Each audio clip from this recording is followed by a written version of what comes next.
Friends, welcome to my YouTube channel. आज का हमारा टॉपिक है ह्यूमिडिटी। ह्यूमिडिटी क्या होता है? ह्यूमिडिटी होता है आर्द्रता और नमी। और हम पढ़ेंगे कि ह्यूमिडिटी को हम कैसे कैलकुलेट करते हैं और types of humidity. Humidity refer to the amount of water vapour present in the air. ये बोल रहे हैं कि ह्यूमिडिटी क्या होता है कि जो हवा में वाटर वेपर प्रेजेंट होते हैं उसको कहते हैं ह्यूमिडिटी। एंड ह्यूमिडिटी को हम मेज़र करते हैं हाइग्रोमीटर से, और जो अदर इंस्ट्रूमेंट है वो स्लिंग साइकोमीटर। फिर इसके बाद है जो टाइप्स ऑफ ह्यूमिडिटी, या बोल सकते हैं way of measurement of humidity. अब है ह्यूमिडिटी कैपेसिटी। ह्यूमिडिटी कैपेसिटी क्या होता है कि the capacity of the air of the certain volume at certain temperature to retain maximum amount of moisture content.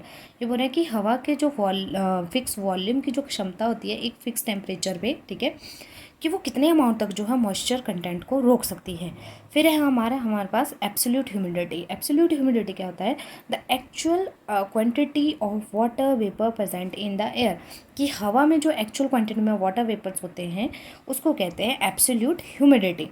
The total weight of moisture content upon volume of air at definite temperature, ठीक है। फिर है इसके बाद हमारा specific humidity क्या होता है? स्पेसिफिक ह्यूमिडिटी हम अप्लाई करते हैं वेट के लिए, ठीक है। तो इसमें क्या है? Weight of water vapours upon weight of moist air. जो वाटर वेपर्स को उसको हम निकालते हैं ग्राम्स में, और पर किलोग्राम से मॉइस्ट एयर को निकालते हैं, ठीक है। उसके बाद आ गया हमारा रिलेटिव ह्यूमिडिटी। अब रिलेटिव ह्यूमिडिटी का एक ही चीज़ आपने याद रखनी है, फॉर्मूला। इसमें होता है absolute humidity upon humidity capacity into 100। कि जो ratio of the amount of water vapour actually present in the air. ये बोल रहे हैं कि जो हवा में जो water vapour actual water vapour जो प्रेजेंट होते हैं अपॉन जो मैक्सिमम अमाउंट में जो है हवा जो है रोकती है, होल्ड करती है, ठीक है, वो होता है हमारा रिलेटिव ह्यूमिडिटी। तो इसके बाद हम पढ़ेंगे का फॉर्मूला है, आपने अपनी नोटबुक पे लिख लेना है। फिर होता है कंडेंसेशन। क्या होता है? कंडेंसेशन होता है the physical process of transformation from the vapours to the liquid state is called condensation.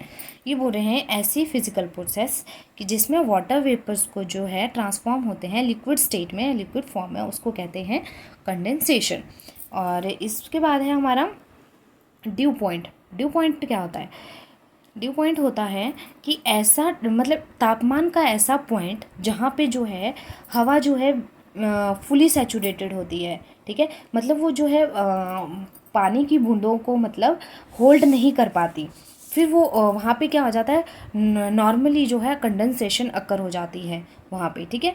तो वो क्या होता है, वो रेन की फॉर्म में जो है नीचे गिर जाती है। उसके बाद है फ्रॉस्ट। फ्रॉस्ट क्या होता है? फ्रॉस्ट होता है इज़ अ वेदर कंडीशन। ये क्या है? इसका हिंदी में बोलते हैं पाला, ठीक है। और ये एक वेदर कंडीशन है, और that occur when the air temperature is at or below 0 degree Celsius.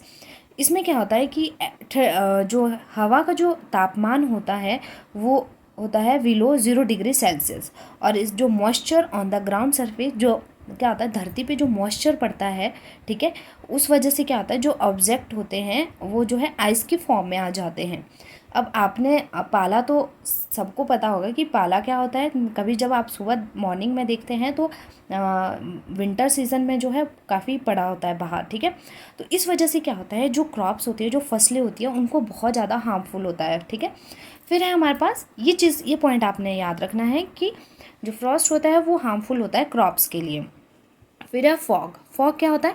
ये फॉग होता है धुंध, ठीक है। फॉग होता है धुंध। ये इसमें जो विजिबिलिटी होती है वो लेस देन 1 किलोमीटर होती है। फॉग तो ये आपको सबको पता होगा।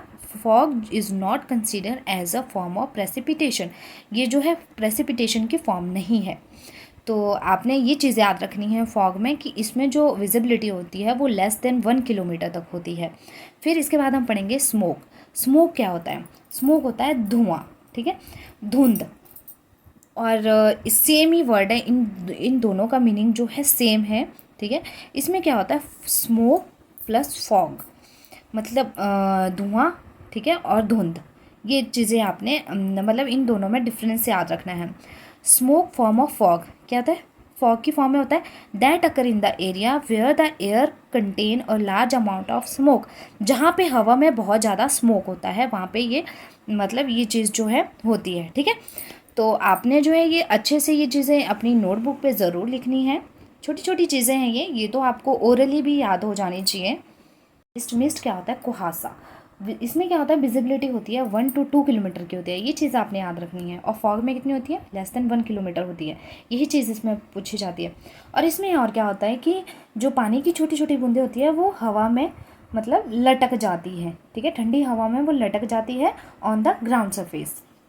और इसमें क्या होता है कि जो विजिबिलिटी होती है वो कम हो जाती है। फिर है हेज़। हेज़ जो होता है वो कहाँ पे देखने को मिलता है? अर्बन और इंडस्ट्रियल एरिया में देखने को मिलता है।